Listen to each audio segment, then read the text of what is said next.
வாக்கு திருட்டு விவகாரம் என்பது நிச்சயமா கொளத்தூர் பகுதியில கூட சென்னையில முதலமைச்சரோட தொகுதியில பாத்தீங்கன்னா 79,000 வாக்குகள் தவறான வாக்குகள் இருக்கிறது கண்டறியப்பட்டிருக்கு. அதே மாதிரி பாத்தீங்கன்னா ஒரே வீட்டுல 89 வாக்கு இருக்கு. அதுல 1 பெட்ரூம் தான் அந்த வீடு.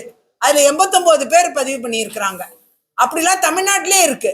அப்படிப்பட்ட சூழ்நிலையில இந்த எஸ்ஐஆர் முழுமையா நடத்தி முடிச்சாதான் உண்மையான வாக்குகள் என்னங்கிறது தெரிய வரும். அந்த உண்மையான வாக்குகளை கண்டுபிடிச்சிடக்கூடாதுங்கிறதுக்காக இவங்க எதிர்ப்பை சொல்லிக்கிட்டு இருக்காங்க. அந்த எதிர்ப்புங்கிறது நிச்சயமா உண்மையான வாக்காளர்கள் யாருன்னு தெரிஞ்சுக்கிறதுல தப்பு இல்லைன்னு நான் நினைக்கிறேன். அந்த வகையில் இது எந்த ஹைட்ரஜன் பாம்பு போட்டாலும் ஆட்டம் பாம்பு போட்டாலும் இது மக்களை துரோகிக்கக்கூடிய ஒரு செயலாக தான் மக்கள் பார்ப்பார்கள். நேர்மையோடு வாக்காளர்களாக இருக்க வேண்டும் என்பது மக்களின் விருப்பமாக இருக்கிறது. ஆகையால அதை தடுக்கிறதுக்கு எந்த கட்சி வந்தாலும் சரி, யார் பாம்பு போட்டாலும் சரி, அது நடக்காது. உண்மையான வாக்காளர்களை கண்டறிவதில் மத்திய அரசு தெளிவாக இருக்கும். இந்தியா முழுக்க இந்த எக்ஸசைஸ தெளிவா செய்வாங்க. அதுதான் 256 இல்ல, மொத்த அறிவிப்புமே விட்ரால் பண்ண வேண்டிய அறிவிப்பு தான்.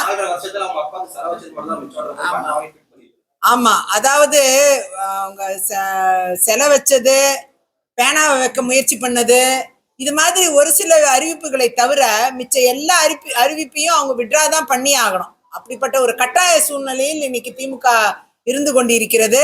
ஏன்னா அவங்க எதையுமே செயல்படுத்தலைங்கிறத இதை வச்சே நீங்க புரிஞ்சுக்கலாம். எந்த வாக்குறுதியும், தேர்தல் வாக்குறுதியும் நடைமுறைக்கு வரல. அதே நேரம் சட்டசபையில் உறுதிமொழி அளிச்ச எந்த வாக்குறுதியும் நிறைவேற்றப்படல. ஒரு 10 வாக்குறுதி, 10 கோரிக்கைகள் ஒவ்வொரு எம்எல்ஏவும் கொடுக்கலான்ட்டு கொடுத்திருந்தோம். அந்த 10 கோரிக்கையை ஏற்றுட்டு அதுல ஒரு கோரிக்கை கூட என்னோட தொகுதியில நிறைவேற்றல. இதுதான் உண்மை.